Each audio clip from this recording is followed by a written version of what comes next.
va a tratar sobre fibrilación auricular, ¿no? ¿Se ve la presentación, Kathleen? Sí se ve. Ya. Hasta el momento vamos, los 22. ¿Está lista?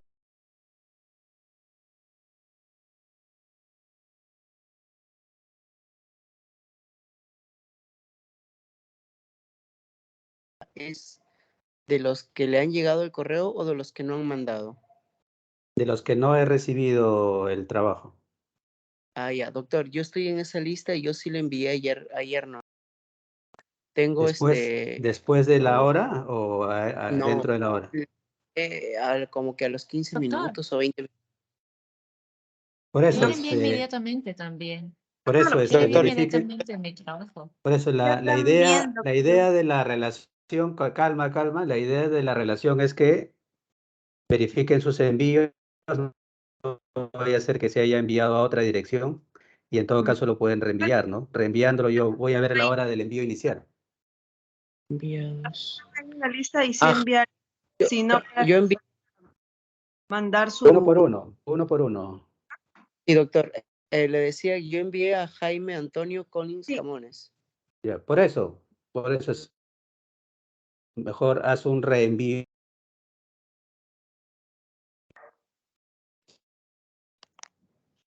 Y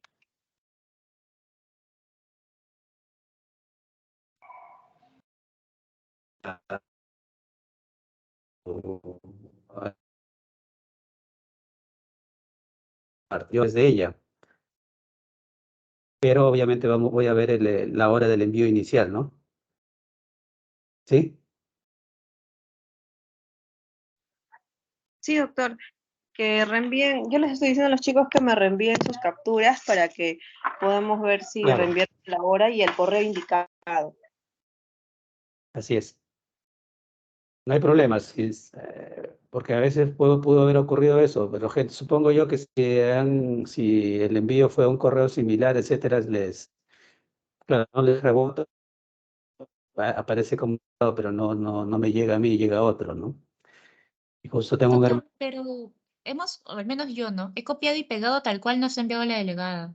Y ahí Sí, yo está enviado también. y todo. Por eso, La captura también y todo. Me parece- envíen la captura del reenvío y voy a revisar el correo, ¿no? Pero si no lo tengo, no lo tengo. Igual Le va a estoy ser válido, enviando la captura del envío de ayer, doctor. su trabajo va a ser igual tomado en cuenta si el envío que hicieron fue a la hora, ¿no? No hay problema. Y esto es para que verifiquen, no para que se alarmen, simplemente, ¿sí? No, está bien. Lo que pasa es que no sé a qué correo enviar porque es el mismo. Entonces de repente no lo va a volver a recibir. Eso es el caso y envían el PDF. Mejor envíen el PDF, pero sí, después de la clase lo pueden hacer, porque igual no lo voy a revisar en este momento. ¿Sí? Terminada la sesión, hacen el envío a través de la delegada, ¿sí? Yo igual voy a revisar el correo, pero o esperen que les avise en todo caso, si lo he ubicado el trabajo, ¿no? Sí, por favor, doctor. Ya, doctor. ¿Ya? Sí, No se doctor. preocupen, si ustedes han enviado dentro de la hora no va a haber problema, solamente vamos a tomar precauciones, nada más. El asunto es si no ahí sí pues ni hablar, ¿no? Ya está. Kathleen, empezamos. Sí, doctor, ya está la mayoría. Ya. Bueno, puedes grabar si desean. Sí, doctor, ya han empezado la grabación. El primer tema, como les decía, es terapéutica de la hipertensión arterial crónica o esencial. Esta es la referencia que he utilizado para la presentación. Y empezamos señalando pues que la hipertensión, como ustedes seguro ya saben, es una enfermedad frecuente, prevalente, y que un control adecuado de este problema pues va a permitir reducir de manera significativa desenlaces como el síndrome coronario agudo, ¿no? De un 20 a 25%, el desarrollo de desórdenes cerebrovasculares y de falla cardíaca, ¿no? También deben tener en cuenta que un solo registro de hipertensión arterial no hace el diagnóstico. El diagnóstico se hace con una tendencia clara y para ello deben tener conteos por lo menos 1 o 2 semanas, ¿no? Excepto pues que haya un valor muy alto y exista señales, signos de lesión de órgano blanco, ¿no? Retina, riñón, etcétera.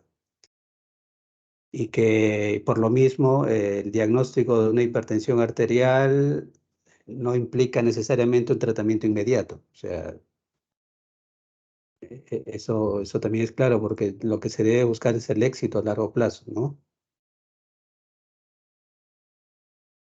La hipertensión que van a ustedes enfrentar comúnmente es la hipertensión arterial crónica esencial, ¿no? Que es prácticamente el 90-95% de todos los casos. Y en ese espectro o en ese ámbito pueden encontrar factores asociados, ¿no? Como la obesidad y varios relacionados al estilo de vida, ¿no? Y un porcentaje menor, bastante reducido, pues representará hipertensión secundaria, ¿no? A estas alteraciones sobre todo, pero que son pues representan un porcentaje reducido, ¿no? Entonces, de lo que vamos a tratar a manejar va a ser la hipertensión arterial esencial crónica, que como médicos generales pues deben conocer, ¿no? Y manejarlo con cierta solvencia en la mayoría de los casos. Debemos tener en cuenta esta clasificación de la escuela americana. Miren, en valores de presión arterial tomados en consultorio, en la oficina, ¿a qué consideramos normal? Cuando las cifras están por debajo de estos valores, 120, 80, ¿no? Un estrato elevado, 120 a 129 o menos de 80, y estadio 1 de presión arterial o de hipertensión, y estadio 2. Tengan en cuenta estos, el elevado, el estadio 1 y el estrato 2 o el estadio 2, para tener en cuenta en qué momento empezamos ya con la terapia de hipertensión arterial.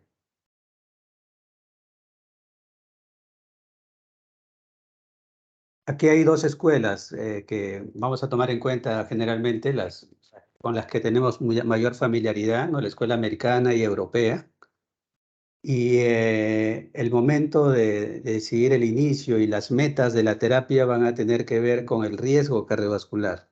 O sea, debemos tener en cuenta cuál es el riesgo cardiovascular, los puntajes que definen, los scores que definen el riesgo cardiovascular, y en función del estrato de presión arterial que tenga el paciente, vamos a decidir tanto el inicio como los objetivos o las metas de tratamiento, ¿no? Y la idea es que mientras mayor sea el riesgo cardiovascular, eh, quizá el estrato de presión arterial con la que se inicie sea menor, ¿no? Y que en los adultos mayores, los que tienen más de 65 años, no hay que ser tan estricto, tan agresivo, tanto en el inicio como en las metas de tratamiento. Hay que ser más conservadores. Bien. Eh, Como ejemplo, podremos decir que si el paciente que tenemos enfrente tiene un riesgo cardiovascular elevado, podríamos empezar el tratamiento en un estadio 1, ¿no? Y no tanto en el estadio 2 de presión arterial. A eso me refiero. Entrando ya al manejo de la hipertensión arterial propiamente, siempre vamos en casos como este, a valorar lo que se puede lograr con las modificaciones al estilo de vida, ¿no? Y aquí les presento algunos rangos de reducción de presión arterial sistólica que se pueden obtener modificando los estilos de vida, tanto en el peso, la dieta, el consumo de sal, las actividades principales que hagamos durante el día o la semana y el consumo de bebidas como el alcohol, ¿no? Que podemos evitar o moderar de acuerdo a la cultura en la que vivamos. Y quizá todo esto sea difícil de medir a nivel individual, pero sí se ha demostrado el beneficio, pues, ensayos que involucran a gran cantidad de personas. Entonces, sí, está demostrado, pues, que el esfuerzo que se haga para modificar el estilo de vida que llevamos va a traducirse en reducciones de la presión arterial y por tanto vale la pena el esfuerzo, ¿no? Pero eso puede no ser suficiente ciertamente y necesitemos del uso de medicamentos para hacer que el control sea mucho más efectivo. Lo que no significa que solo basemos nuestras esperanzas en los medicamentos. Los medicamentos ayudan, pero no lo son todo. Eso es cierto también. Y aquí tenemos varios grupos de medicamentos, los inhibidores de enzima convertidora de angiotensina, los IECA, los bloqueadores de receptores de angiotensina 2 o los BRA, los calcio antagonistas, los diuréticos, los beta bloqueadores. Vamos a desarrollar cada uno en los aspectos más saltantes. Y el uso de estos medicamentos o grupos de medicamentos o clases de medicamentos pues tiene que ver con evidencia en estudios que se han realizado evaluando eficacia, efectividad, seguridad, costo, respuesta según el grupo demográfico, comorbilidades y estilos de vida, ¿no? Tiene base en todo ello. Y hay que tener presente que generalmente el manejo termina siendo un manejo combinado, ¿no?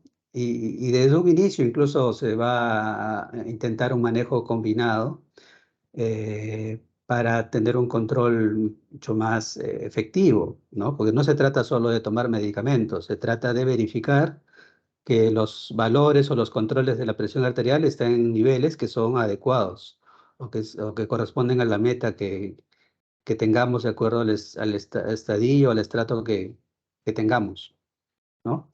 Y entonces verán que en el paso 1 siempre se va a procurar empezar con los IECA o los BRA, ¿no? Cualquiera de los dos, no los dos juntos, o un calcio antagonista o diuréticos, cualquiera de los tres. Pero como existe base y hay recomendaciones de inicio, pueden empezar con alguna de las combinaciones, ¿no? De IECA con diuréticos o calcio antagonista con diuréticos. Generalmente las tiazidas para empezar, ¿no? En el paso 2 agregarán algún otro medicamento, en el paso 3 agregarán y llegaremos a un nivel en que tengamos 3 medicamentos, un IECA, un calcio antagonista y una tiazida. Y si eso no es suficiente, en el paso 4 pues podremos agregar espironolactona, ¿no? Y generalmente va a ser una situación en la que como médicos generales pueden enfrentar, ¿no? Y pueden llegar a ese punto.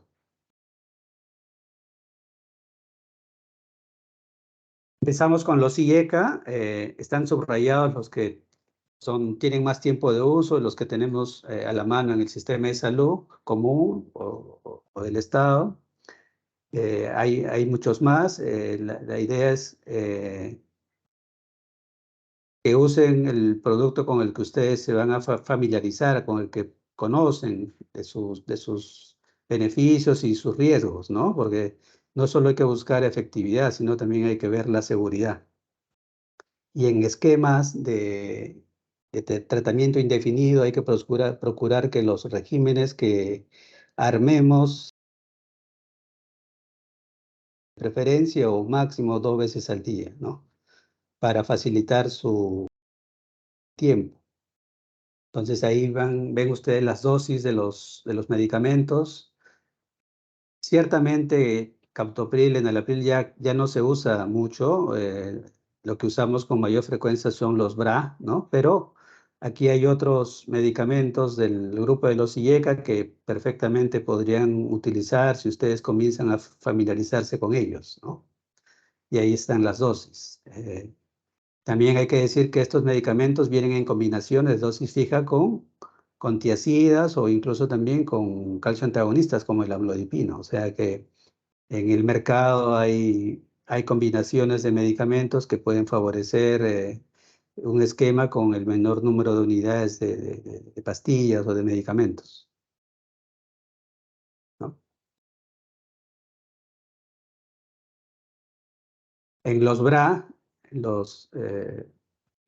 tenemos acá de uso a la mano de manera común el losartán, el irbesartán. También existen los otros que están en la lista, ¿no? Aquí están las dosis, una vez al día, pero también podrían usarlo 2 veces al día si la dosis es alta y tienen que dividirla. Y estos también vienen en combinación, se pueden encontrar en el mercado en combinación con amlodipino o hidroclorotiazida, ¿no? Sí, por el lado de la seguridad habría que tener precaución por hiperpotasemia, disfunción renal y obviamente no es un, no son, no están, no se deben usar en el embarazo, ¿no?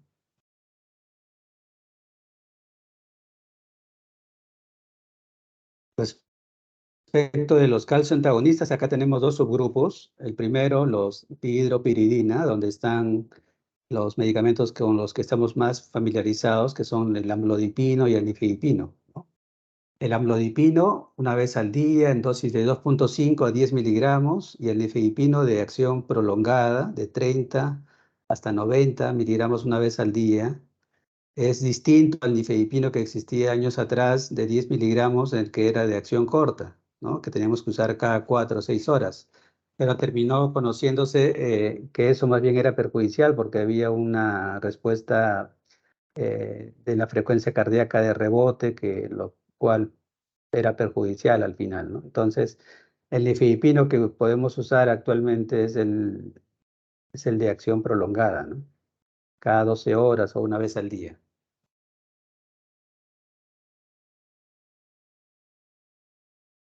Y en el otro grupo de calcio antagonistas, los que no pertenecen a la dihidropiridina, están el diltiazem y el verapamilo, ¿no? Acá ambos tienen un efecto periférico, ¿no? Apreciable. En cambio, respecto de la conducción cardíaca y la contractilidad cardíaca, el verapamilo tiene más efecto, ¿no? Por eso habría que tener cuidado en un paciente que tenga falla cardíaca o que tenga una arritmia, y además hipertensión, obviamente, para ver si es conveniente o no usar uno de los medicamentos, ¿no? Eh,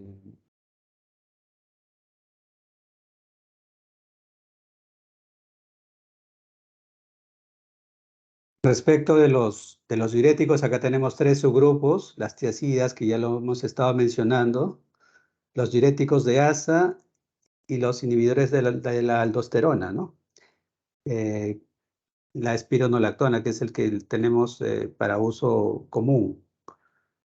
En las tiazidas, generalmente la hidroclorotiazida es la que utilizamos, y en falla cardíaca, perdón, en hipertensión arterial, las dosis que podamos utilizar deben ser las menores posibles, ¿no?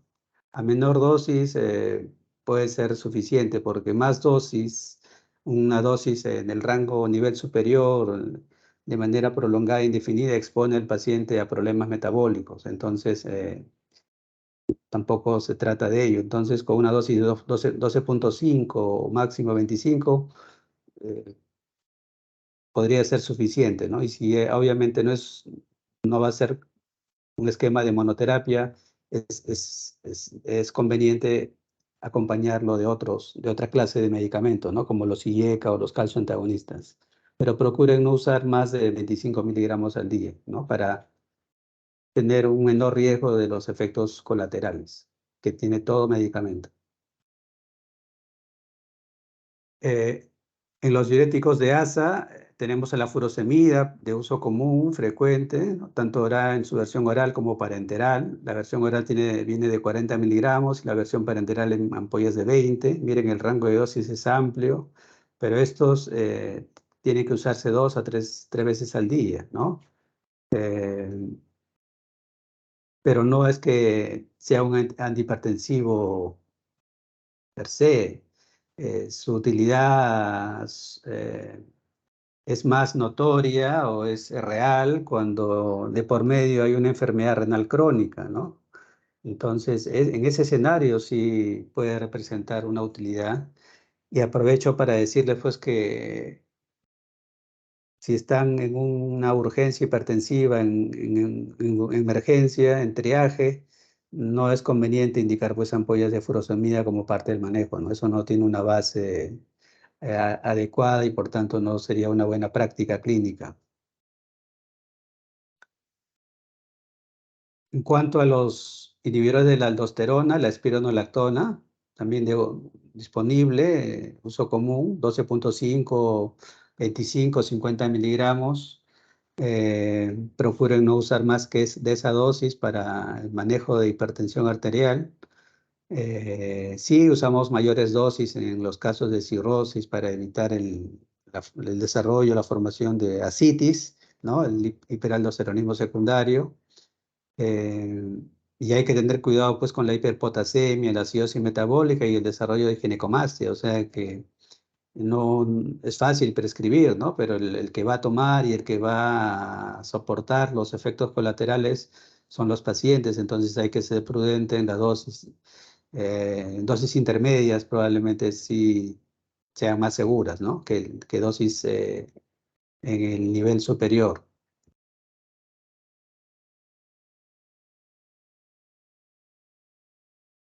Ahora pasamos a los beta bloqueadores, ¿no? Aquí tenemos el atenolol, bisoprolol, que los tenemos más a la mano, también propranolol, aunque ya no lo usamos tanto con este objetivo. También hay el carvedilol, ahí están las dosis, una vez al día. El que usamos más ahora es el bisoprolol, ¿no? Y miren que la selectividad por los receptores beta 1 son de A y B, atenolol, bisoprolol, cruz, y los otros no tanto, ¿no? Entonces, el propranolol eh, tiende a tener la utilidad de estabilizar membrana, y por eso lo usamos para control de frecuencia. Por ejemplo, cuando hay tirotoxicosis, hay taquicardia, los podemos usar. También parte de los esquemas de manejo de cefalea, ¿no? Cefalea vascular, también podemos combinar paracetamol con propranolol, o sea que tiene sus beneficios a nivel periférico. Pero, curiosamente, para el manejo propiamente de la hipertensión arterial ya no usamos tanto propranolol, sino usamos más bisoprolol, ¿no? Y menos atenolol. Antes se usaba más el atenolol.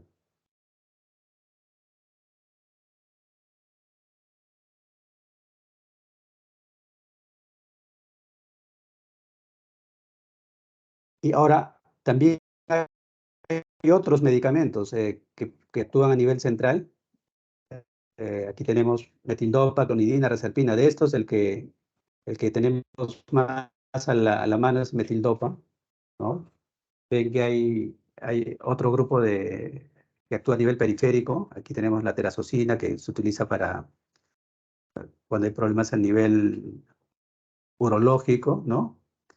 Y también una acción directa para la hidralazina, que más teórico, porque en la práctica ya casi no lo usamos, ¿no? De estos, como les digo, entonces metildopa es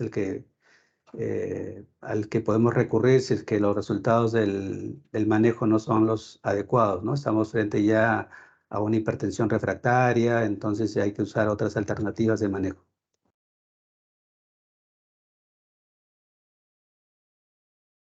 Este cuadro es para que ustedes aprecien las bondades de las diferentes clases de medicamentos y el uso que puede ser adecuado, conveniente en estas diferentes situaciones, ¿no? Por ejemplo, miren los IECA en varias situaciones, ¿no? La mayoría de situaciones están los IECA, entonces siempre hay que procurar empezar con los IECA si no hay ningún inconveniente, ¿no? Falla cardíaca, postinfarto en miocardio, alto riesgo de enfermedad coronaria, diabetes mellitus, enfermedad renal crónica, incluso prevención de un desorden vascular cerebral recurrente, ¿no? Eh, entonces, si están frente a alguna situación, escenario en particular, pueden tomar en cuenta el cuadro y ver qué cruces pueden hacer hasta que ya comiencen a tener mayor experiencia en el manejo, ¿no?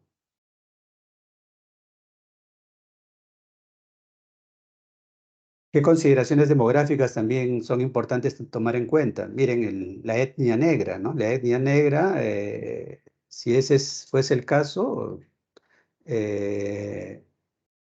la primera línea está contemplada no tanto IECA, sino más bien calcio antagonistas, junto con diuréticos, los diuréticos de ASA, lo cual es similar al escenario de adultos mayores, más de 55 años o 60, igual, calcio antagonistas versus diuréticos es la primera línea, ¿no? Porque ellos tienden a desarrollar hipertensión arterial sistólica, entonces esta combinación puede ser más efectiva, ¿no?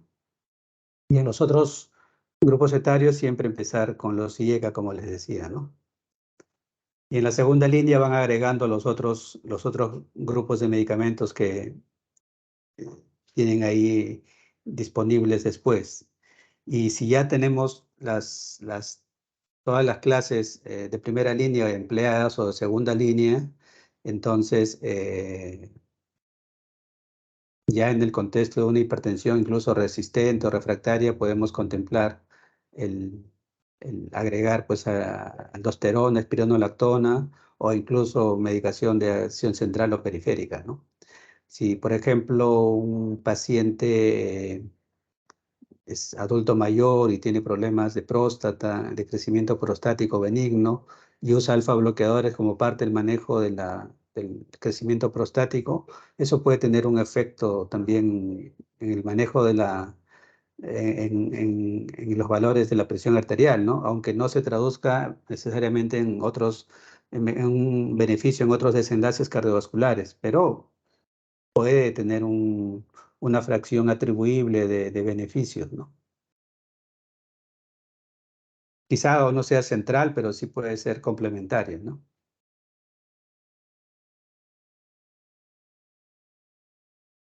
Eh, Ahora vamos a repasar dos conceptos que son importantes. Uno es el de la hipertensión resistente o refractaria. ¿Cuál es su definición? ¿No? Para que hablen con propiedad de acuerdo al escenario que tengamos.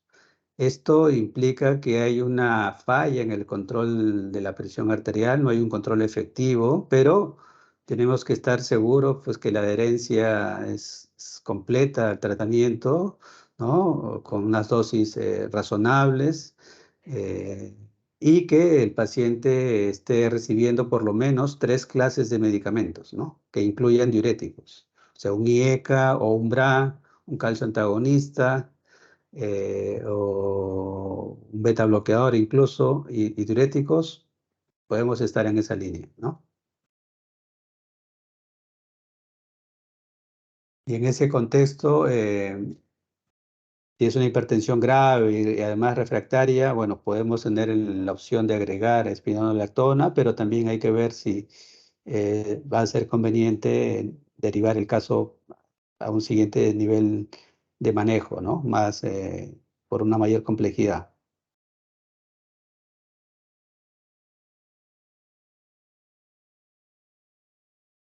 Y ahora enfrentamos las situaciones de urgencia y emergencia hipertensivas, ¿no? ¿Qué es urgencia y qué es emergencia hipertensiva? Miren, una urgencia implica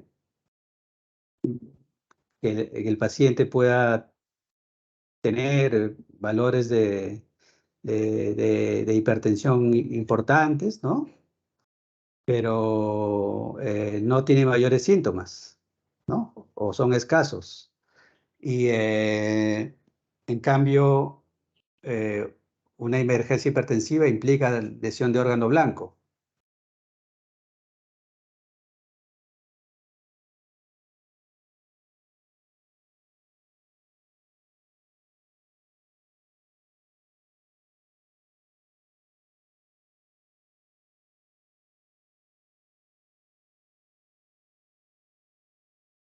En el manejo de una urgencia hipertensiva, no tiene que hacerse de manera inmediata. Tenemos varias horas para reducir, controlar el problema, incluso hasta días. Por tanto, la terapia es más bien oral que parenteral y Y aquí podemos utilizar captopril o los calcio antagonistas. Bueno, aquí está escrito clonidina, pero no lo tenemos a la mano, ¿no? Y entonces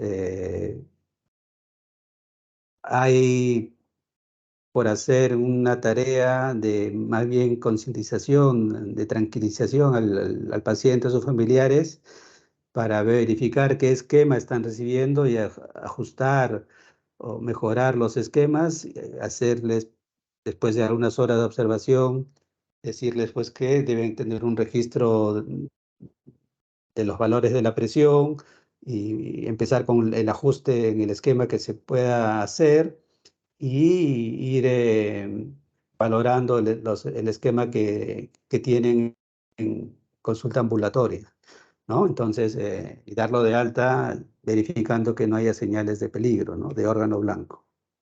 Entonces, en una urgencia hipertensiva, con tranquilidad, nosotros no tratamos las cifras, tratamos al paciente, ¿no? Entonces, cuando las cifras se relacionan a síntomas de peligro, ahí sí adquiere más valor, pero si no, con calma.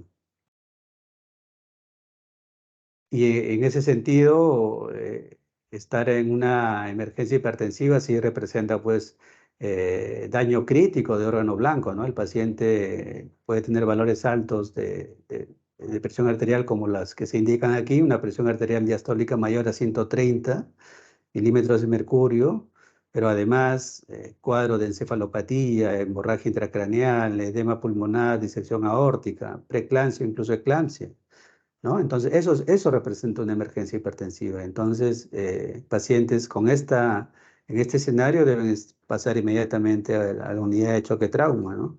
En cambio, pacientes en urgencia hipertensiva están en triaje, están que cada hora, cada 2 horas van y vienen para ver cómo va la presión, darle tranquilidad y ir viendo cómo queda el esquema, ¿no? Y si hay duda, verificar algún parámetro de daño de órgano blanco que pueda ameritar y observarlo, ¿no? Pero un paciente con una emergencia hipertensiva tiene que estar en un monitoreo estricto en una unidad de choque trauma, ¿no? Y coordinar el manejo con el emergencista, con el cardiólogo, y eventualmente las otras subespecialidades que se necesiten. Aquí sí es importante una reducción sustancial de la presión arterial en 1 hora, ¿no? Para disminuir el riesgo de muerte. Y luego gradualmente ir controlando el problema, ¿no? Entonces, esto ya no es un manejo necesariamente de un médico general, esto ya implica manejo de otras áreas del equipo de salud, ¿no? Entonces, para que noten la diferencia. ¿Y cuándo referir a un paciente con hipertensión arterial, ¿no? En casos graves, cuando hay la ocurrencia de la hipertensión de forma muy temprana o muy tardía en el curso de la vida, eh, si la hipertensión se está haciendo refractaria, ¿no? O hay sospecha de que esta más bien sea secundaria. Entonces, cuando hay dudas, cuando las cosas no encajan dentro de lo que uno espera, es mejor asegurarse para buscar el bienestar del paciente, ¿no? Y mejor derivarlo a un subespecialista. Bueno, con esto terminamos la primera parte. Podemos hacer una ronda de preguntas, comentarios si las tiene. Vamos a empezar con Andrew.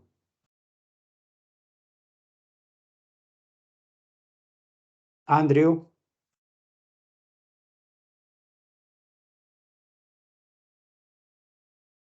Andrew.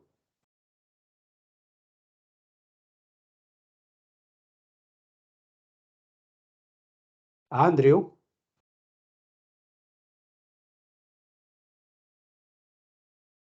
Vicker.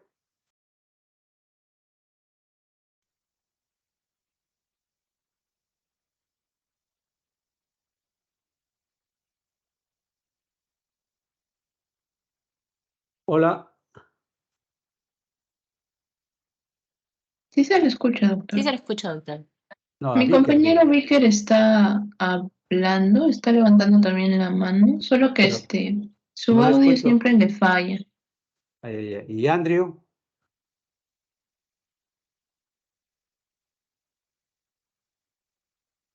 Bueno, pasamos a Carlos Eros.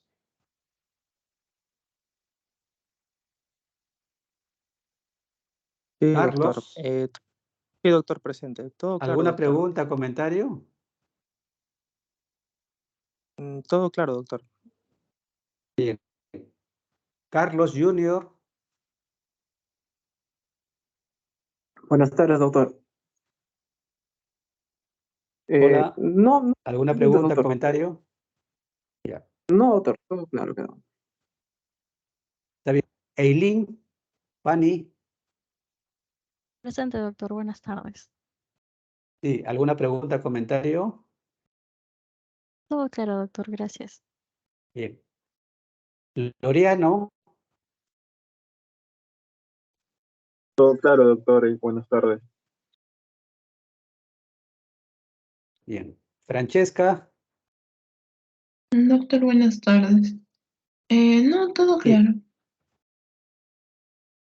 Fuentes, Sí, doctor, presente.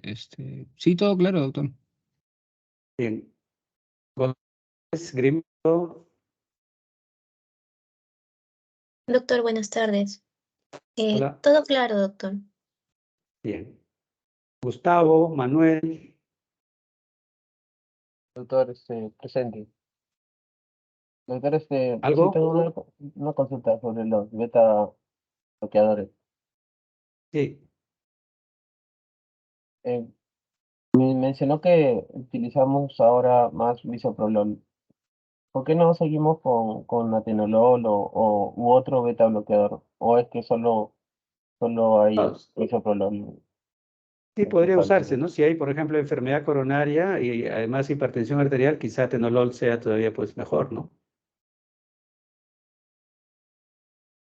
Y no es que no se use ya, ¿no? Sí tiene un escenario de acuerdo a las comorbilidades que tenga el paciente. Ah, ya entendí que ya no se usaba. Entonces sí se usa. Sí, ¿no? Va a depender de las comorbilidades. Por ejemplo, si, como digo, el paciente tiene enfermedad coronaria, probablemente se tiende a usar más atenolol, ¿no? Si tiene Pero falla cardíaca, de repente ya, ¿no? Entonces va variando. va a depender de la clínica del paciente, ¿no? Comorbilidades, De las comorbilidades. Ok. sí. Yanela, Doctor, buenas tardes. Todo claro, doctor. bien. Isabela, Buenas tardes, doctor. la- No tengo preguntas por ahora, gracias. ya. Jara,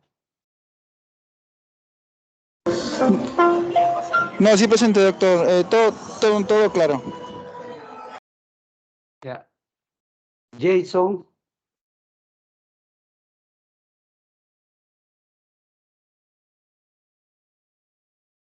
Jason, ¿sí?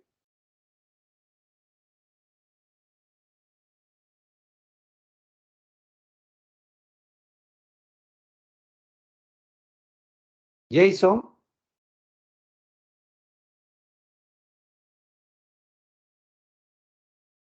Jason,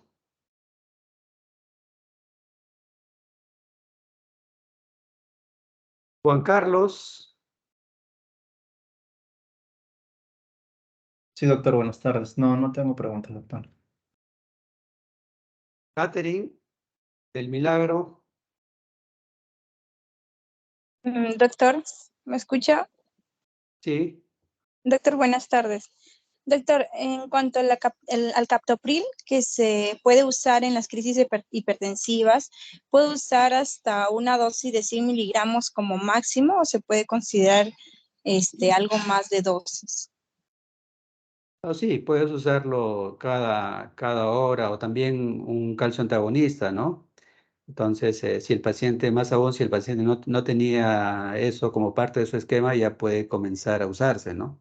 Pero sobre todo es tranquilizarlo y decirle que esas cifras no representan un peligro y que más bien esto con calma debe controlarse poco a poco, incluso en el transcurso de días, ¿no?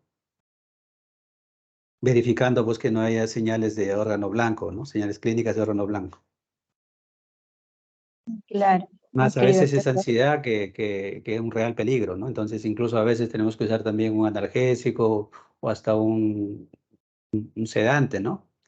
Y pues de unas horas las cifras de presión también disminuyen. Entonces hay que ver también el contexto. ¿También puede ir acompañado de un diurético, doctor, o no? Claro, si no, más aún, si no formaba parte de su esquema de manejo. O puede ser que el paciente lo haya estado descontinuando o se haya tornado irregular también, ¿no? Y más bien habría que recomendarle pues que eso no ocurra, ¿no? Que tiene que ser regular y ajustar lo que tengamos que ajustar de su esquema, tanto en número de medicamentos como en dosis, ¿no? Ok, Y doctor. que tenga sus registros de control de presión arterial para que los presente en la consulta ambulatoria. O sea, en la consulta ambulatoria no es suficiente la presión arterial del consultorio, es mucho mejor los valores de presión arterial de la casa para ver la tendencia. Y el control que le pedimos hacer es de días fijos, tenga o no tenga molestia, ¿no? Y si hay posibilidad de hacerlo en casa, lo pueden hacer en las noches, de forma diaria o interdiaria, tenga o no tenga molestias, ¿no? Y entonces eso es mejor que solo tener el registro del consultorio, ¿no? Está bien, doctor. Gracias. Y Catherine Lazo, No por ahora, doctor. Mañana de repente cuando lea mejor el tema. Muchas gracias. bien. Kathleen,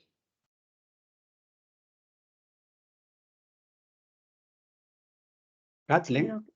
Bueno, en cuanto, en cuanto a los... ¿Me escucha, doctor? ¿sí? Sí, En escucho. cuanto a, en cuanto a los IECA, ¿siempre los más usados van a ser captopril y enalapril? ¿O Captopril en qué caso? Captopril casi ya no lo usamos porque tendríamos que emplearlos cada 8 horas y eso ya no es muy adecuado, ¿no? Aparte que los IECAS, todavía usamos algo de enalapril, pero aunque ya no tanto, usamos más losartán o irbesartán, ¿no? Porque también el uso continuado de los IECA puede generar tos, entonces eso puede ser incómodo, entonces, y si tenemos un paciente pues que tiene asma, fibrosis, tos crónico, no, tampoco es conveniente, entonces ya en la práctica no usamos tanto los IECA de ese tipo, ¿no? Los otros que puse en la lista no los tenemos a la mano, o sea, que no significa que como clase estén ya descartados. Como les decía, es cuestión de con cuál ustedes se familiarizan.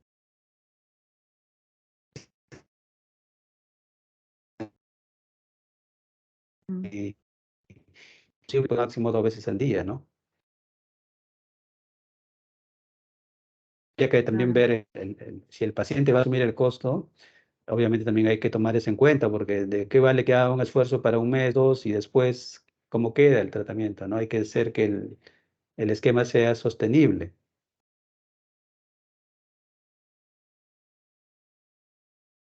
Claro. Gracias. Y en el sistema de salud nos manejamos con lo que hay en el sistema de salud, no necesariamente hay todos los esquemas, ¿no?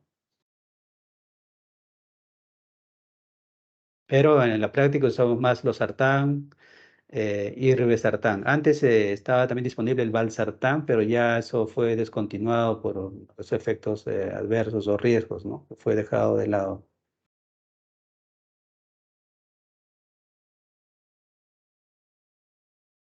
¿Sí? Claro, gracias. León, Sí, doctor, presente. Por el momento no tengo consultas todavía, doctor. bien. Leslie,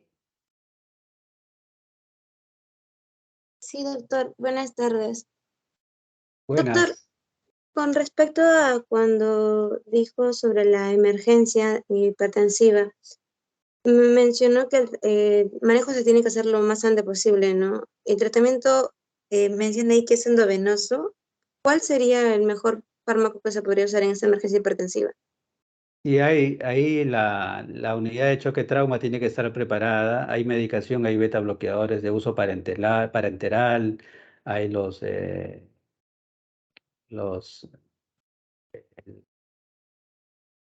medicamentos tipo Isoquet, lo vamos a ver un poco en falla cardíaca aguda, y hay otros que no los tenemos en el mercado local, ¿no? Es cuestión de trabajar con lo que tenemos disponible. Y en ese sentido, por lo menos una o dos opciones deberían, la unidad de choque trauma donde trabajemos debería tener preparado, ¿no? No buscar en ese momento qué es lo que puedo usar. Y los otros medicamentos que en teoría pueden usarse, los puedes revisar en la referencia que hay sobre el tema que presenté al comienzo, ¿no? Pero el principio no es ese, el principio es cuándo reconocer emergencia hipertensiva y dónde debe ser manejado el paciente, ¿no? Entonces, si estás como médico general, estás en triaje, identificas el diagnóstico de una emergencia hipertensiva, tú estás conduciendo al paciente a la unidad de choque trauma, generando las alarmas para manejar el caso de manera conjunta. Ya no es el manejo de una sola persona, es un manejo de un equipo. ¿Sí? Sí, doctor, gracias. Okay. Lisbeth. Presente, doctor. Buenas tardes. Hola, ¿alguna pregunta, comentario? No todavía por dinero. Gracias. López Vargas. Buenas tardes, doctor. Presente. Hola. Sí, ¿algo? Por el momento no, doctor. Muchas gracias. Bien. Lozano.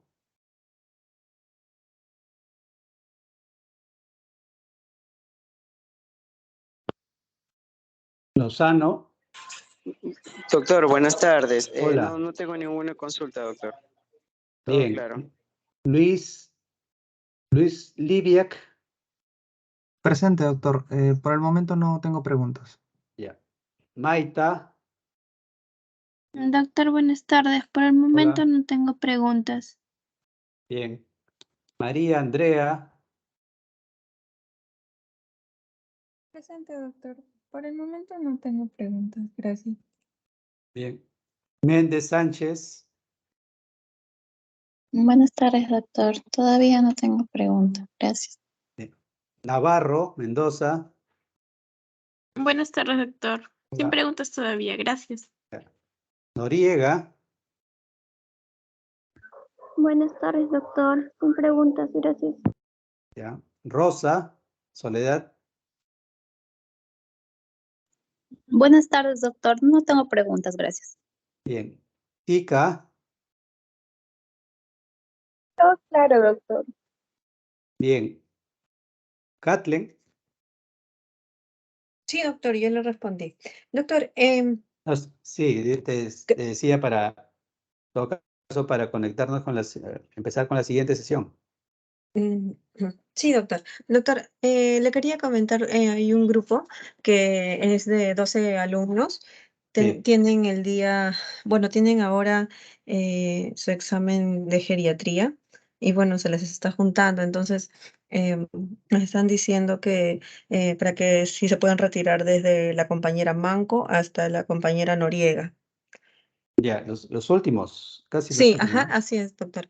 Los 12 Bueno, últimos. entiendo, más bien, obviamente no hay ningún inconveniente. Sí, no ha sido un día regular, lo que pasa es que en el hospital y va a ser difícil brindarle la teoría mañana, ¿no? Por eso lo estamos haciendo hoy. Yo entiendo, no hay ningún inconveniente. Sí, doc. ¿Ya? Entonces, Sí, doc, está ¿sí bien, podemos seguir gracias. con el resto? Sí, doctor. Entonces, deme unos instantes para colocar la siguiente Doctor. presentación. Sí. Doctor, muy buenas tardes. Disculpe, sí, soy el alumno Jason Max White. Doctor, disculpe, me había llamado, había activado mi micrófono, pero Estaba conectado desde el celular y creo que no se me escuchó. Me he conectado desde la computadora y creo que ahora sí me puede Acabas escuchar. de despertar, No, no, doctor, ya de hecho estaba despertaste. no, está desde el comienzo, de hecho, desde que usted Ya, no te inició la preocupes. reunión. ¿Alguna Gracias, pregunta o doctor. comentario? No, no, doctor, la verdad es que, como Ya, sabemos, son varios grupos farmacológicos y solo queda repasar. Muchas gracias. bien. Entonces, deme unos instantes para colocar la siguiente presentación. Sí, doctor, gracias.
Kathleen, Sí, doctor.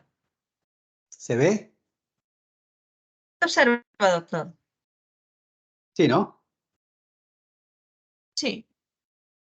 Entonces, empezamos.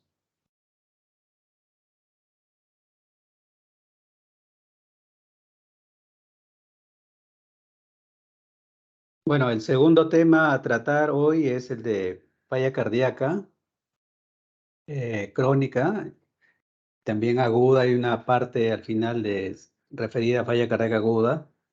Y este es un tema también frecuente que puede ser el debut de una persona y por tanto debemos estar preparados para identificarlo y manejarlo, ¿no? Adecuadamente, por lo menos en el manejo inicial. Entonces, esta es la referencia que voy a utilizar, he utilizado para la presentación. Y empezamos señalando pues que la falla del ventrículo izquierdo, ¿no? Puede ser por un problema de disfunción sistólica o diastólica, ¿no? Lo más común es, y más conocido es la disfunción sistólica, pero también hay una falla diastólica Y los síntomas de disnea, falta de aire, al esfuerzo, ¿no? Implican pues un bajo gasto cardíaco y el desarrollo incluso de congestión pulmonar, ¿no? Que se puede traducir en disnea. Y mientras que la falla del ventrículo derecho implica más cuadros de sobrecarga de volumen, ¿no? Insuficiencia yugular, edemas, etc. ¿No? Y el origen de la falla cardíaca derecha es generalmente secundario a una falla cardíaca izquierda. O sea que si hay falla cardíaca izquierda y hay luego una falla cardíaca derecha, estaremos frente a una falla cardíaca global, ¿no? Y que en la evaluación clínica de una falla cardíaca es crucial contar pues con los parámetros de una ecocardiografía, ¿no? Eso es elemental porque entre otras cosas vamos a definir cuál es la fracción de eyección que tiene el paciente, ¿no? Em, Y este cuadro, este síndrome, este cuadro de falla cardíaca, pues es más frecuente a medida que transcurre la vida, ¿no? Es mucho más, ocurre mucho más en adultos mayores, ¿no? Y miren que tanto acabamos de hablar de hipertensión y esto es una comorbilidad frecuente en los pacientes con falla cardíaca, ¿no? 7, 8 de cada 10 pacientes con falla cardíaca tienen historia de hipertensión arterial también. Entonces, todo esto es importante tenerlo presente. Y siguiendo la escuela americana, aquí tienen una clasificación de los escenarios que puede tener el paciente desde uno extremo y el otro, ¿no? El paciente puede estar en riesgo de falla cardíaca porque tiene comorbilidades como la hipertensión arterial, entonces eso ya lo pone en riesgo. O sea, controlando de manera efectiva la presión arterial, disminuimos la ocurrencia de falla cardíaca, ¿no? Toda esta clasificación sirve para con ideas de prevención, de anticiparse, ¿no? No de solo tratar consecuencias, sino más bien evitar desenlaces. En el escenario B estaremos frente a un paciente que ya tiene alguna comorbilidad como hipertensión y además tiene ya una cardiopatía hipertensiva. Y en el escenario C ya el paciente estará presentando síntomas propiamente de falla cardíaca. Y en el escenario D, el paciente con falla cardíaca puede estar en un escenario de refractariedad, de que ya no responde.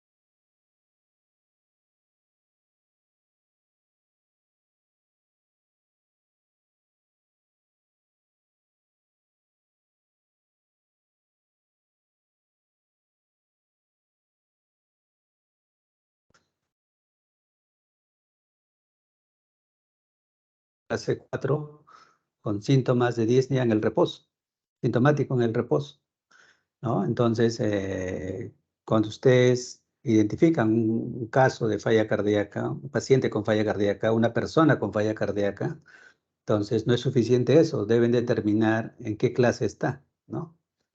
Entonces, esta clasificación, que es ya muy antigua, pero que sigue vigente, deben manejarla.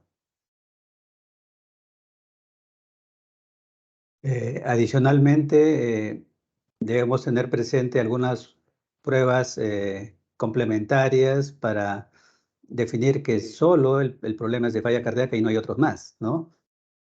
Para eso debemos tener pues un hemograma o un conteo de hemoglobina para verificar que no hay anemia, que tampoco hay falla renal con una creatinina sérica, que tampoco de por medio está involucrado en una enfermedad tiroidea con el TSH, ¿no? También podemos contar con los péptidos natriuréticos, hay por lo menos 3. El que está listado aquí es uno de ellos, ¿no? Por ejemplo, puede tener utilidad diagnóstica en urgencias. A veces estamos sobrecargados de pacientes, no tenemos mucho tiempo para valorar con calma, con detalle todos los casos. Y si hay sospecha de una falla cardíaca aguda, con un EKG normal y un valor de este marcador en menos de 300 picogramos por mililitro, podemos excluir una descompensación aguda. Entonces, puede también representar una ayuda en casos donde estemos con sobrecarga de atenciones. Un electrocardiograma brindará pues información sobre el ritmo y los problemas, algunos problemas subyacentes, ¿no? Una radiografía de tórax brindará información sobre el tamaño, la silueta cardíaca. Y en ese sentido, si encontramos una silueta cardíaca incrementada, una cardiomegalia, pues será una señal de un problema avanzado y un pronóstico más comprometido. Y volvemos al valor de la ecocardiografía, ¿no? Como eje central de la valoración para determinar, entre otros parámetros, la fracción de eyección que tenga el paciente, ¿no? Tomando en cuenta que la fracción de eyección normal va de 50 a 75, ¿no? Si de 50 a 40 y es una fracción de eyección intermedia, y menos de 40 una reducida, ¿no? Y con eso vamos a empezar este gran bloque de manejo propiamente, ¿no? Que es el de la falla cardíaca crónica con una fracción de eyección reducida del ventrículo izquierdo. No estamos hablando de la falla cardíaca izquierda, ¿no? O sea, estamos frente a un caso con una fracción de eyección menor al 40%. En ese escenario, que es el más frecuente, ¿cuáles van a ser los objetivos, no? Obviamente, compensar al paciente, aliviar sus síntomas, ¿no? Y que mejore su clase funcional. Y también vamos a poder medir si se reducen o no el número de hospitalizaciones o los desenlaces fatales, ¿no? Si esto se reduce, eso debemos buscar. No solo aliviar los síntomas, sino desenlaces, ¿no? Y en lo posible también el manejo debe estar dirigido a controlar la causa subyacente, ¿no? El etiopatogénico de esa falla cardíaca. Es un problema isquémico, si es un problema de hipertensión o de otra naturaleza. También a eso debemos abocarnos. Y empezamos con los diuréticos, ¿no? Acá el grupo de las tiacidas de la que hablábamos hace un rato, ¿no? Son los que vamos a emplear de manera inicial, ¿no? Y es el recurso pues, más efectivo para el alivio de los síntomas, ¿no? En casos incluso moderados o graves, cuando incluso haya disnea, sobrecarga de volumen, ¿no? Pero hay que tener cuidado con los electrolitos, ¿no? Las tiacidas junto con los IECA pues representan el manejo inicial en casos de falla cardíaca, ¿no? Ustedes dirán, pero es similar al de la hipertensión. Sí, en el manejo inicial lo que puede variar son las dosis.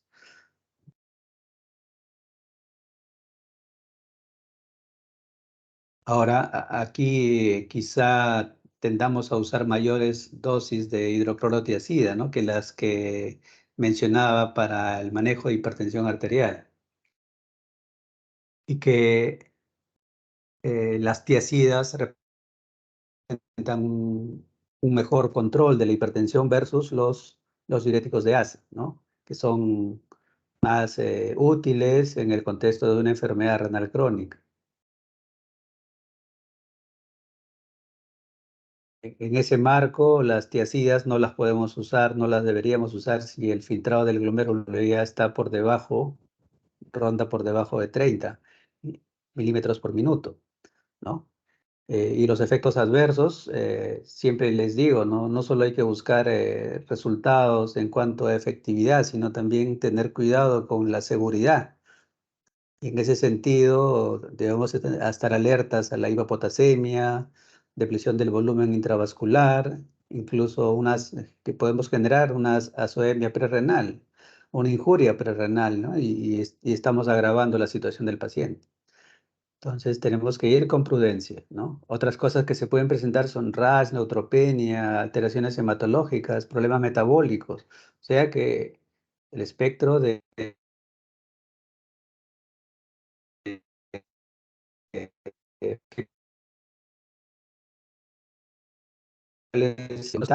precaución, prudencia al respecto.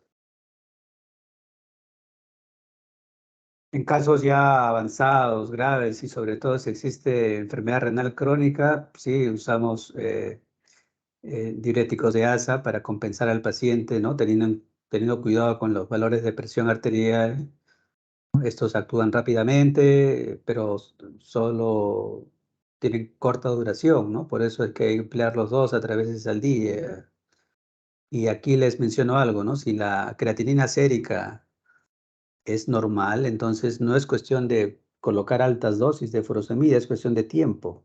La dosis intermedia o baja de furosemida será suficiente y lo que va a marcar la ruta hacia la compensación del paciente es el tiempo, no tanto la dosis de furosemida parenteral. Sí, la dosis va a ser un recurso cuando de por medio exista falla renal, daño renal establecido, una enfermedad renal crónica. Entonces, en ese sentido, en esos escenarios sí va a existir la necesidad de incrementar las dosis de furosemida para compensar al paciente. Y podemos llegar hasta dosis como de hasta 500, ¿no? Que son dosis ya extremas, pero con cuidado. Y siempre, como todo diurético, debemos ver que no vayamos al extremo de disminuir el intravascular, ¿no? Generar hipotensión, lo cual va a generar un círculo malo, vicioso de más daño renal. Y si el paciente usa digitálicos, tenemos que tener mucho cuidado con la hipopotasemia, ¿no? Porque puede generar arritmias. Pasamos a los inhibidores del sistema renina-angiotensina-aldosterona. Acá un primer subgrupo, los IECA, como les decía, forman parte del manejo inicial junto con los diuréticos de tiazidas, ¿no? Y el beneficio se ha corroborado no solo en términos de alivio de síntomas, sino de mejorar desenlaces mayores, ¿no? Cardiovasculares, con mortalidad, con una reducción de hasta un 20%. Entonces, su beneficio es grande y por eso es que debemos emplearlos en primera línea, ¿no? Incluso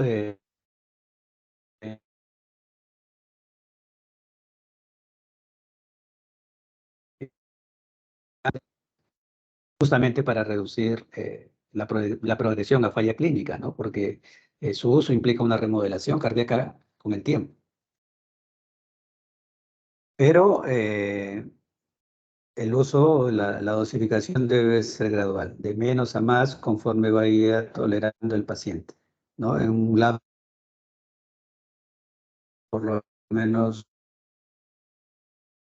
han sido probadas en ensayos clínicos, no es la dosis que uno desee o quiera, ¿no? Es la dosis que ha sido probada en los ensayos respectivos, ¿no? De menos a más de forma gradual. Y los pacientes toleran el proceso, este proceso gradual de titulación, de tener cuidado con los efectos colaterales, con la otra cara de la moneda, como decimos, ¿no? En este caso, vértigos, tos, con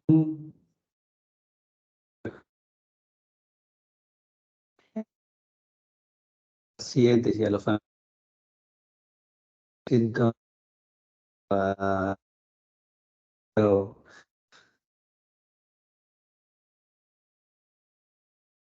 porque una sola cifra aislada, tendencias para tomar decisiones, salvo pues que el cambio sea pues muy notorio, muy grande, ¿no? En cuanto a los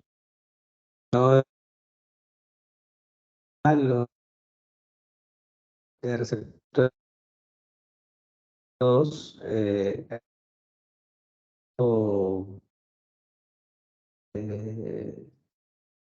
ustedes se mantienen sólidos como les decía, que más usamos el irbesartán más que los IECA, ¿no? Clásicos.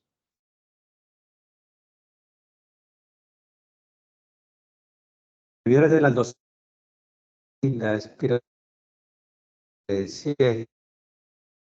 la también se ha demostrado su utilidad no solo como diurético, sino también que mejoran los desenlaces cardiovasculares mayores, ¿no? Muerte, hospitalizaciones. Se ha observado beneficios en ese sentido, ¿no?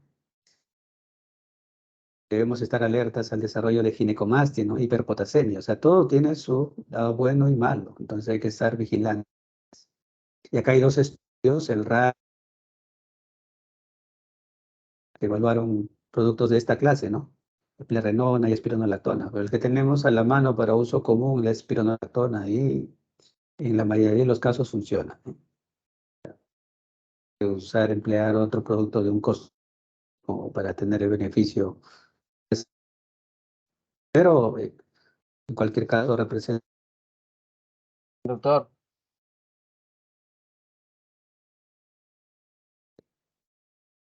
¿Sí? doctor, se lo escucha entrecortado y las PPTs no avanzan conforme a lo que usted está exponiendo. Estoy en. Se le escucha un poco entrecortado, Doctor, disculpe. doctor, disculpe, sí, su señal está, bueno, bastante deficiente, se escucha muy entrecortado. Uy, no he tenido un cambio, voy a ver, espero que. Vamos a ver. Vamos a ver cómo nos va ahora. El otro grupo de medicamentos es el sacubitril valsartán. ¿Está bien?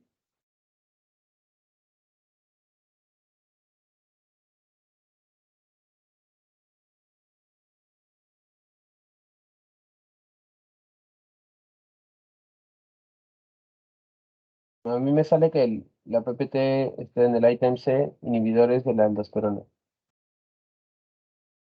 Yo estoy en sacubitril valsartán. A mí también me sale lo mismo, doctor. Inhibidor de la aldosterona.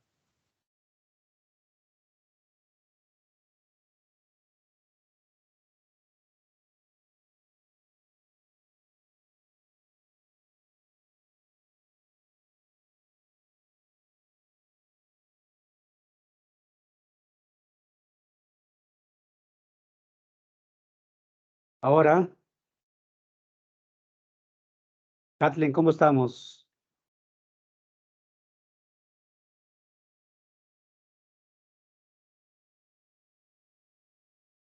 Kathleen.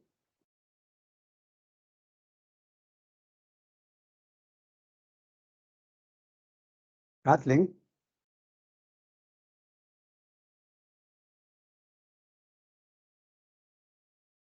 Kathleen.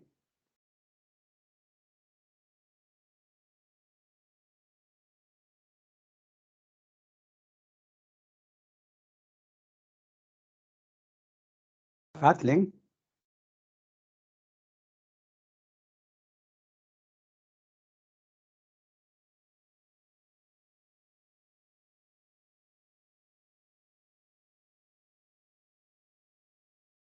Doctor, sí se le logra escuchar, pero más o menos usted estuvo exponiendo unos 8 o 10 minutos y se escuchaba bastante entrecortado. Ahorita su diapositiva dice inhibidores de la aldosterona.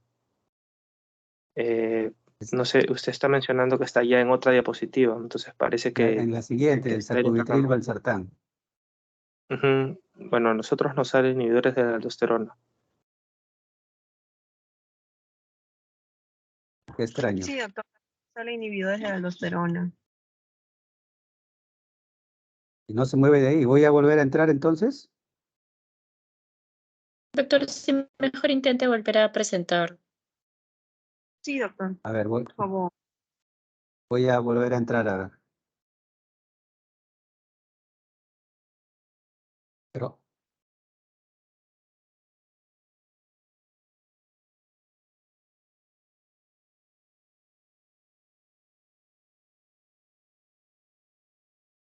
ahí estamos. Kathleen. Está cargando, doctor. Todavía la pantalla negra nada más por ahora. Yo lo tengo, supuestamente ya está.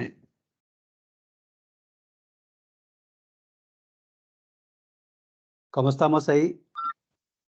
Ya se veía.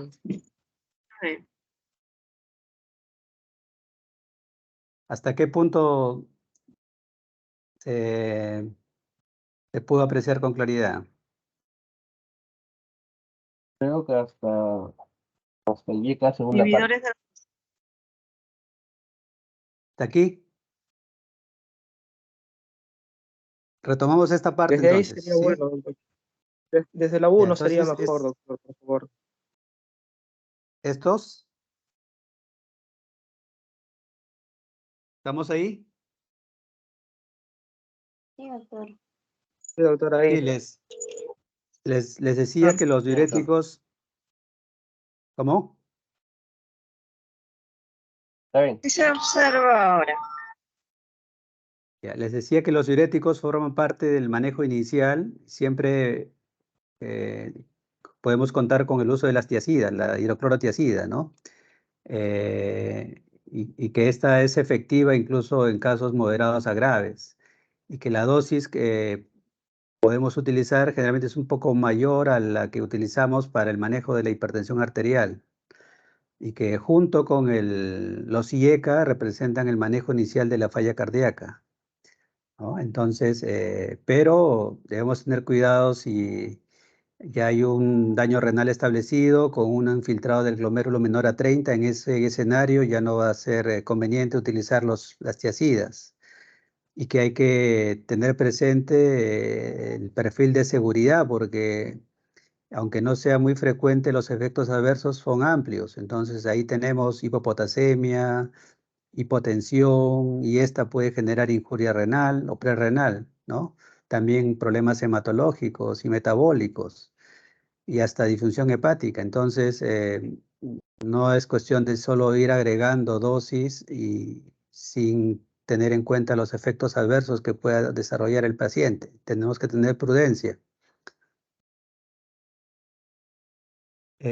Cuando ya exista una falla renal establecida, podríamos emplear los diuréticos de ASA como la furosemida, ¿no? En dosis grandes, como en ese rango amplio que existe, y que deben tener presente que en situaciones de falla cardíaca descompensada y necesidad de uso de diuréticos de ASA de forma parenteral, no es cuestión solo de la dosis, sino del tiempo, porque si la creatinina sérica está conservada, entonces no hay que emplear dosis medianas o altas de furosemida, sino dosis medianas o bajas y darle tiempo para que se compense el paciente.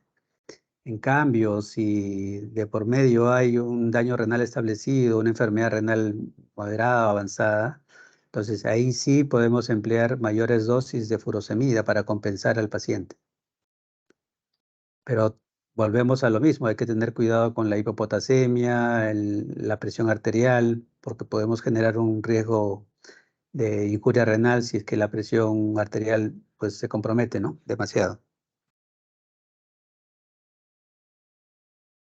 Y pasamos al segundo grupo de medicamentos. Aquí hay varios subgrupos. En general hablamos de los inhibidores del sistema renina-angiotensina-aldosterona, ¿no? El primer subgrupo, los IECA, estos forman parte del manejo inicial junto con los diuréticos, y su beneficio se ha demostrado, no solo en términos de alivio de síntomas, sino también de los desenlaces mayores, ¿no? Muerte, hospitalizaciones. Entonces, y se pueden usar no solo en falla clínica, sino también, aun cuando no haya síntomas, justamente para disminuir la progresión. Porque dentro de sus beneficios existe una remodelación cardíaca que se va a dar a mediano o largo plazo, ¿no? Pero igualmente no hay que dejar de lado efectos colaterales que puedan ocurrir, ¿no?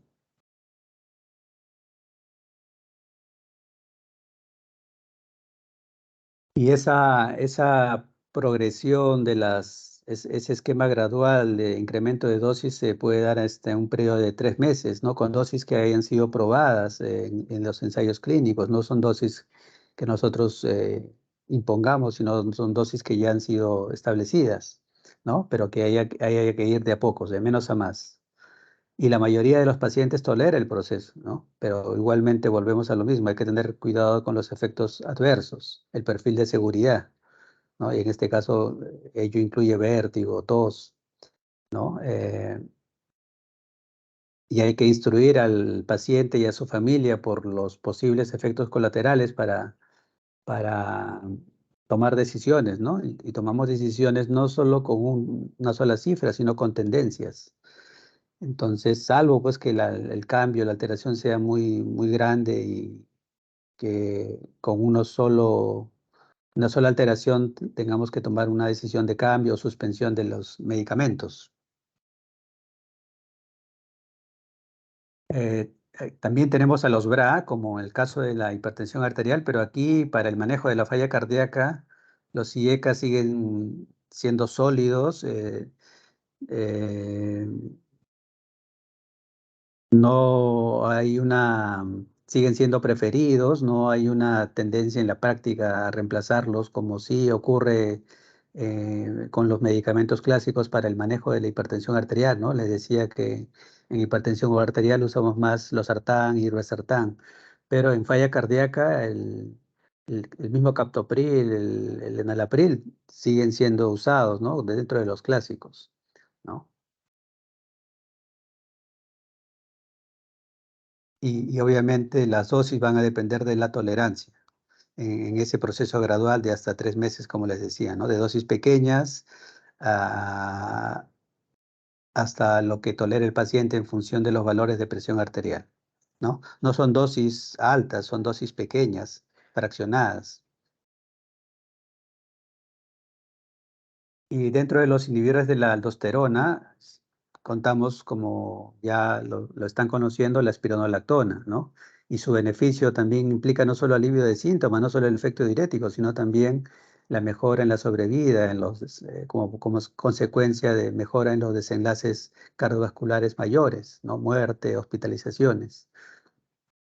Y porque se ha observado que en situaciones de falla cardíaca hay un incremento de la aldosterona, pero no se conoce del todo cómo es que se consiguen los beneficios, pero estos sí son claros, ¿no? Se han observado en el seguimiento de los pacientes. Y nuevamente, en el perfil de seguridad debemos estar atentos al desarrollo de ginecomastia o hiperpotasemia, entonces hay que ir con cuidado en las dosis. Una dosis de 25 hasta 50 podría ser suficiente, ¿no? En cambio, les decía que llegamos a dosis de 100 o más en casos de cirrosis y ascitis secundaria, ¿no?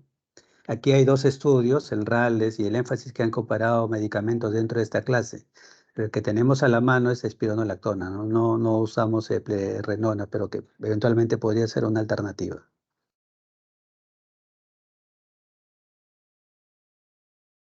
Kathleen, ¿estamos bien?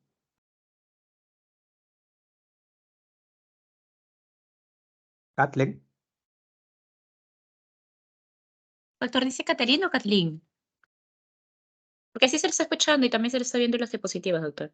A la delegada me refería, Kathleen. Sí estamos, ¿no? Sí, doctor, sí le Ya, escuchamos. entonces ahora estamos con el subgrupo de sacubitril valsartán. Miren, aquí hay una combinación de dosis fijas, el valsartán, ¿no? Que es un ARA Umbra, y el sacubitril, que es un inhibidor de la neprilisina, ¿no? Que evita la degradación de los péptidos natriuréticos.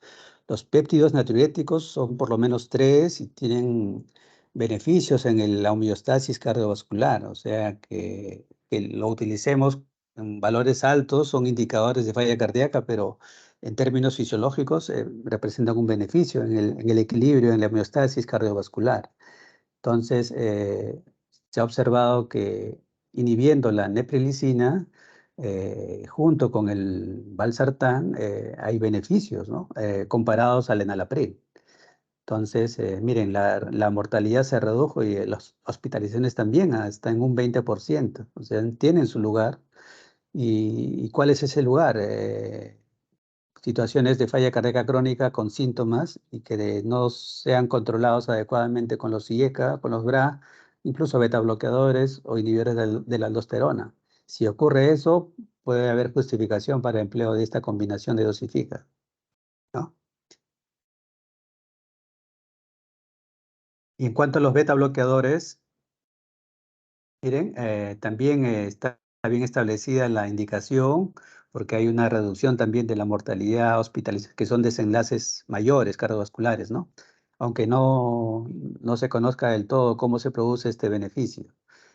Sí se ha observado que hay en el lapso de 3 a mediano plazo, 3 a 6 meses, hay un aumento de la fracción de eyección de hasta un 10%, ¿no? Con el uso de estos productos y una remodelación. Y que aun cuando el paciente tenga una falla cardíaca grave, pero que esté estable, pueden usarse estos medicamentos, ¿no? Hablamos del carvedilol, metoprolol, bisoprolol. Y como los otros grupos, la dosis debe ser gradual, ¿no? Gradual, de menos a más. Y vigilantes del perfil de seguridad y de la hemodinamia, ¿no? Los signos vitales, la saturación, etcétera. Pasamos a los digitálicos, empleados antes donde había menos opciones y ahora ya no tanto, pero en aquellos pacientes que emplean este producto ya de manera prolongada o de manera habitual y uno intenta retirarlos, pues hay un empeoramiento de los síntomas, ¿no? Es como que una adaptación a los medicamentos, pero ya se tiende a usar menos en el tiempo, ¿no? Entonces, ¿en qué situaciones puede haber lugar para los digitálicos, ¿no? En pacientes que tengan, que estén todavía teniendo síntomas aún cuando reciban IECA y diuréticos, ¿no? Y si también el paciente tiene fibrilación auricular, puede ser también un escenario, porque es inotrópico positivo y cronotrópico negativo. Entonces, paciente con falla cardíaca crónica y fibrilación auricular todavía podría beneficiarse del empleo de estos medicamentos si es que no tenemos a la mano otros.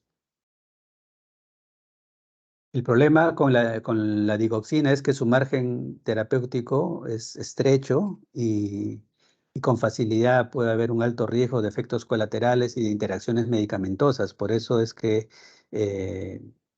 con un poco margen podemos pasar a la intoxicación digitálica, que puede ser peligrosa, ¿no? Entonces, por eso es que ya hay una tendencia a usar cada vez menos este producto.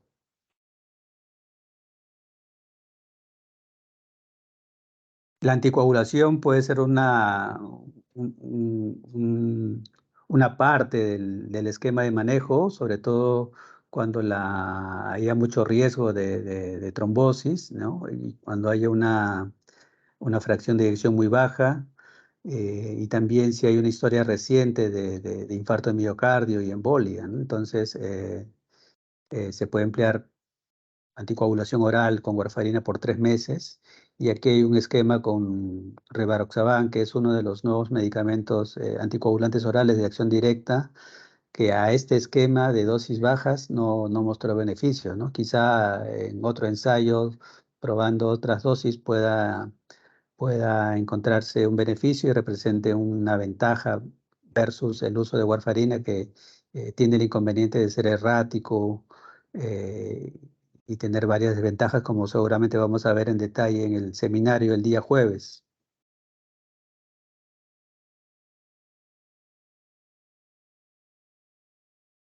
Terapia, otro grupo más, otro bloque más, representa la terapia antiarrítmica.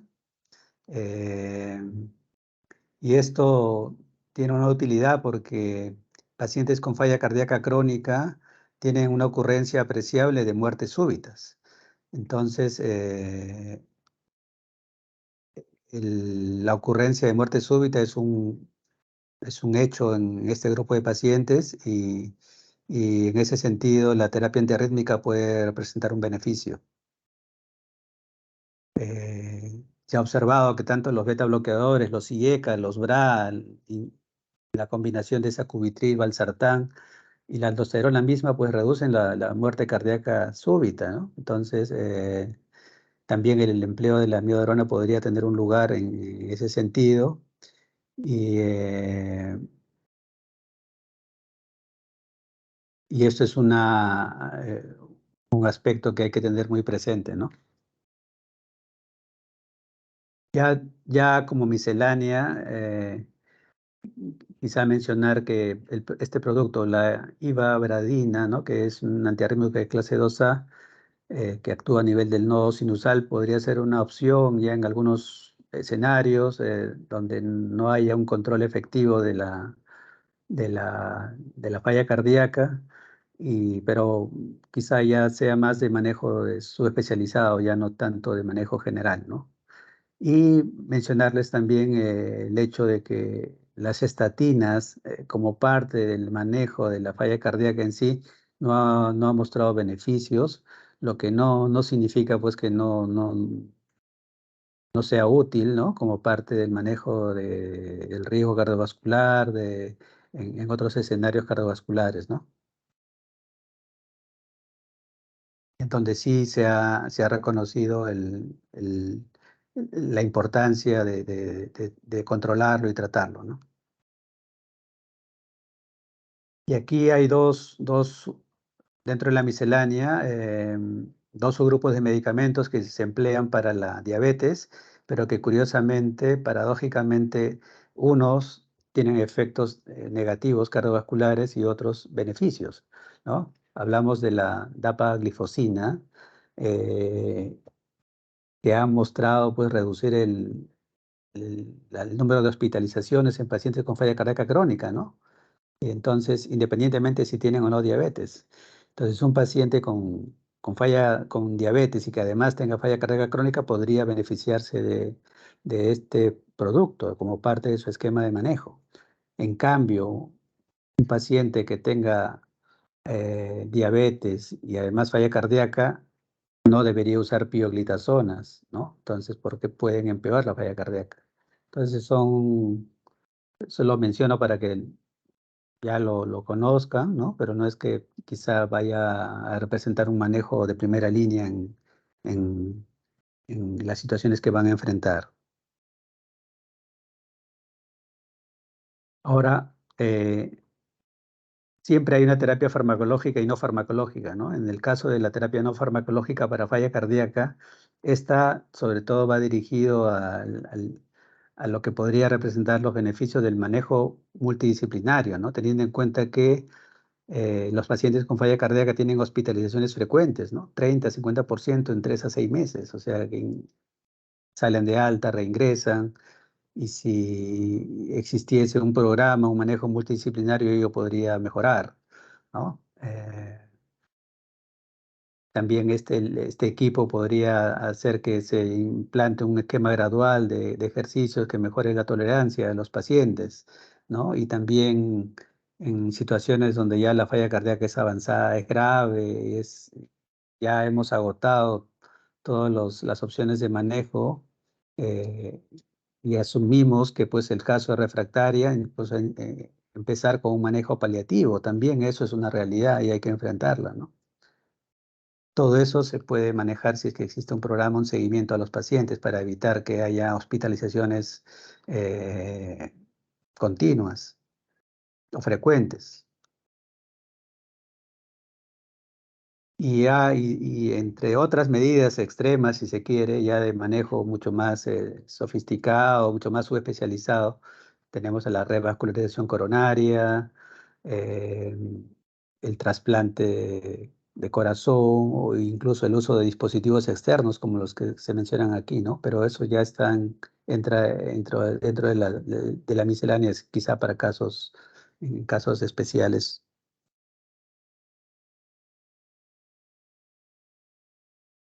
Les decía que la falla del ventrículo izquierdo también puede ser diastólica, ¿no? Entonces, esta no se conoce mucho, ¿no? De hecho, puede ser frecuente, ¿no? La mitad de los pacientes pueden tener también una disfunción diastólica, eh, pero no hay un esquema específico para el manejo de este problema y el tratamiento va dirigido sobre todo a controlar la sobrecarga de volumen, ¿no? Ajustar el manejo en ese sentido y mejorar las comorbilidades que pueda tener el paciente, ¿no? Como diabetes, hipertensión, arritmias, etcétera.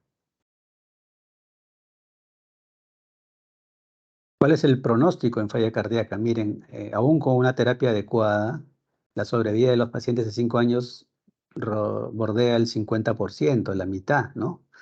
Y la letalidad puede variar dependiendo de la gravedad de la falla cardíaca, ¿no? De un 5 hasta un 30% por año. Todo esto pues grafica la importancia de intervenciones tempranas y en equipo para mejorar el bienestar, la calidad de vida de las personas, ¿no? Y de lo que representa pues un adecuado sistema de salud, no solo del manejo individual de médico-paciente, sino de todo un sistema, de todo un equipo como parte de un sistema. Aún con cuando el pronóstico sea sombrío, sea pobre, esto comparado a los últimos decenios representa un gran avance, ¿no? Con el uso de los IECA y los beta bloqueadores. Imagínense cómo era antes, el pronóstico era muy malo, ¿no?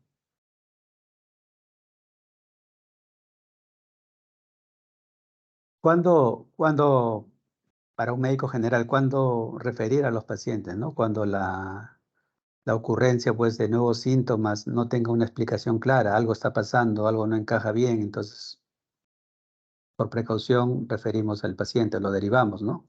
O si hay síntomas con una ya fracción de eyección menor a 35% o 30%, es mejor que tenga seguimiento pues, de otro equipo que esté mucho más, cuente con mayores herramientas de manejo para estas situaciones, ¿no? Hablemos un poco para terminar ya, de la falla cardíaca aguda, ¿no? Lo anterior ha representado la falla cardíaca crónica, pero también hay situaciones en el que el diagnóstico que se debe plantear es una falla cardíaca aguda, que incluso puede ser el debut clínico del paciente, ¿no? Y esto puede acompañarse de edema pulmonar. ¿Y qué es lo esencial en este caso? Hay un cuadro brusco, un ataque brusco, ¿no? Un empeoramiento de la disnea en reposo, taquicardia, diaforesis, cianosis, roncantes, crépitos, incluso sibilantes, como una reacción a esa situación. En imágenes podemos ver edema alveolo intersticial, ¿no? Con o sin cardiomegalia, dependiendo de cuál haya sido el problema, ¿no? Y obviamente en muestra de arterial del LAGA vamos a encontrar hipoxemia, ¿no? Entonces, paciente con falla cardíaca aguda también debería estar en un área de choque trauma, ¿no? Dentro de una urgencia, un servicio de emergencia. ¿Y cuáles son las causas? El desarrollo, ¿no? La presentación de un infarto de miocardio, una grave isquemia, o que una falla cardíaca crónica ya conocida se descompense bruscamente, ¿no?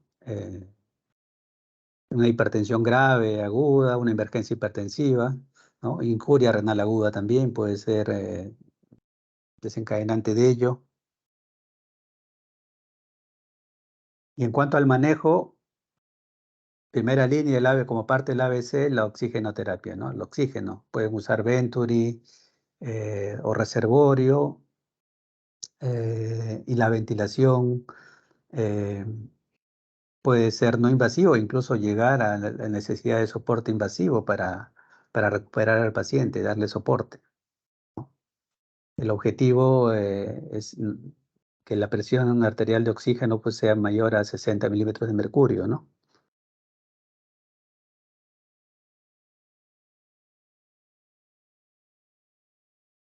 Como otra herramienta adicional tenemos la morfina. Miren, la morfina en casos como esta es altamente efectiva, ¿no?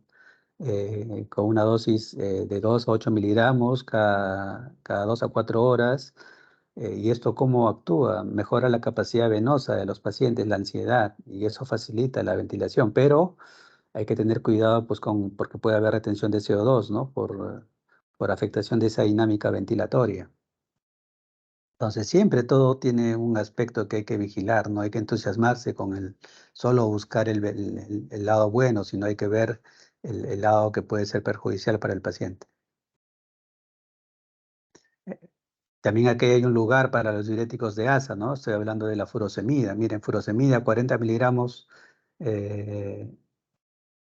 como dosis inicial está bien indicado, ¿no? Y se hizo un estudio en el que se evaluó si habían diferencias en si el uso era en bolos o en infusión continua y no se encontró una mayor diferencia, ¿no? Entonces, aquí hay otro medicamento que tiene un efecto similar, que es una alternativa, pero siempre existe a la mano la furosemida y es lo que más van a emplear, ¿no? También tenemos el recurso de los nitratos. Todos se pueden sumar. No es que empleemos uno y no el otro. Todo puede formar parte del esquema de manejo en estas situaciones, ¿no?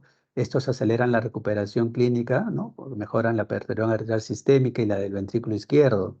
Aquí tenemos varias opciones: nitroglicerina, nitrato isosorbide por vía sublingual parenteral. Y estos mejoran la disnea rápidamente, ¿no? Incluso antes que la diuresis aparezca como consecuencia del uso de diuréticos, ¿no? Y son particularmente útiles si es que de por medio está involucrado pues una hipertensión arterial muy descontrolada, ¿no? O grave.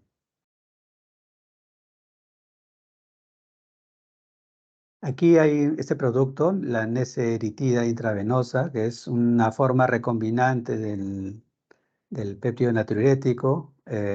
Su efecto es parecido al de la nitroglicerina parenteral, ¿no? Con alguna ventaja, pero quizá su costo sea un problema, ¿no? Y no haya necesidad de recurrir a este producto, pero sí es uno que está ahí y eventualmente puede ser una alternativa en algún caso. Como miscelánea, debemos tener en cuenta que como parte del cuadro y una reacción al cuadro puede aparecer el broncoespasmo. Entonces el paciente puede tener sibilantes y eso agravar el cuadro clínico, ¿no? Y en ese sentido podría considerarse el uso de aminofilina de forma parenteral, pero hay que tener cuidado con la frecuencia cardíaca, ¿no? Entonces hay que valorar si realmente puede ser conveniente usarlo o no. Y la mayoría de los casos de falla cardíaca pues falla cardíaca aguda responde al manejo que les he mencionado, ¿no? Y hay que vigilar, estar atentos si hay alguna causa subyacente, sobre todo si esto es el debut del paciente y no tenía ningún antecedente, ¿no? Entonces, en ese sentido, si el paciente no tenía ninguna falla cardíaca previa, entonces sí va a ser conveniente pues hacer una valoración adicional más allá del manejo que he mencionado, y eso pasa pues por contar con una ecocardiografía, ¿no? Y otras pruebas según la necesidad. Y en pacientes con falla cardíaca previa, que el cuadro actual puede representar una descompensación, el objetivo es evaluar el esquema de manejo, ajustarlo y ver de qué manera vamos a escalar en las dosis de acuerdo al caso.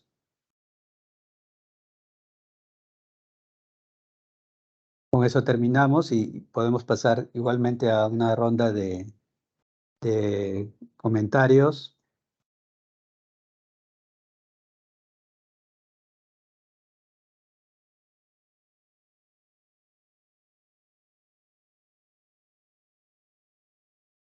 Kathleen. Sí, doctor. Sí, el grupo de estudiantes que me comentaste ya no está, ¿no? Doctor, perdón, ¿cómo dices? Un grupo tenía que salir para hacer otra actividad. De las compañeras, la compañera Noriega me está diciendo que ya han vuelto ya. ¿Sí? La compañera Noriega me comenta que ya han regresado a la clase nuevamente. Porque su examen duraba, creo que alrededor de media hora. ¿Habrán escuchado? Claro, ese es el detalle. En todo caso, era de los compañeros, de la compañera Manco a la compañera Noriega. Méndez Sánchez. ¿Estaba incluido? No. ¿Tica también estaba incluida? No. Sí, doctor. Méndez y Tica. Tica, ¿alguna pregunta, comentario?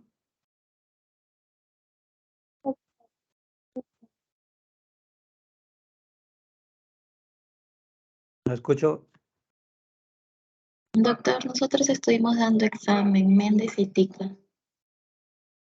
Ya, bueno. Noriega. Sí, doctor, también estuve dando examen. Navarro. De igual manera, doctor, estuve en examen. María Andrea. Yo también estuve dando examen, doctor. Maita. Doctor, no tengo preguntas. Luis Gustavo. Tampoco tengo preguntas, doctor. López Vargas. No, doctor, por el momento ninguna pregunta, gracias. Lisbeth.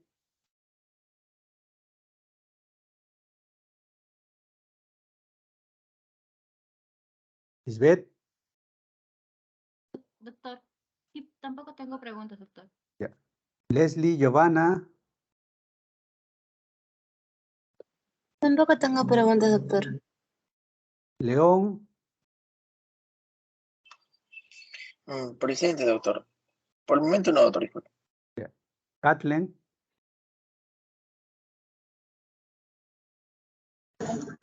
Todavía no, doctor, muchas gracias. Catherine Milagros. No, doctor, por ahora no, gracias. Catherine del Milagro. Doctor, acabo de ingresar porque estuve dando examen de geriatría. Ya, bien. Juan Carlos. No, doctor, no tengo preguntas. No, Gracias. por el momento no, doctor. Jason.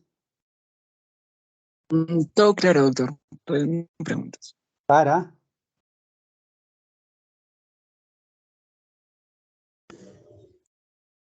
No, por ahora no, doctor. Gracias. Isabela. No tengo preguntas, doctor. Yanela. Todo claro, doctor. Gustavo Manuel. Presente, doctor, todo claro. González. Paola. Todo claro, doctor. Gracias. Fuentes. Todo claro, doctor. Muchas gracias. Floriano. Ninguna, doctor. Todo claro, gracias. Eileen. Oilín.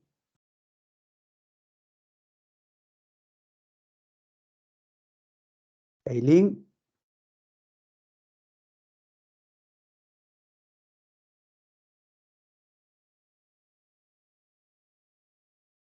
Eileen. Carlos Junior. No, doctor, no tengo preguntas. Carlos Ceros. Doctor, no tengo preguntas. Gracias. Iker. Doctor, acabo de unirme, doctor. Estuve en el examen de geriatría, doctor. Bien. Okay. Ángel. Omar. Todo bien, doctor. Todo bien, no hay preguntas. Okay. Andrew. Sí, doctor, ¿qué tal? Sí, todo está claro, doctor. Ya. Bueno, Kathleen. Kathleen. Sí, doctor. Pues terminamos entonces. Doctor. Doctora,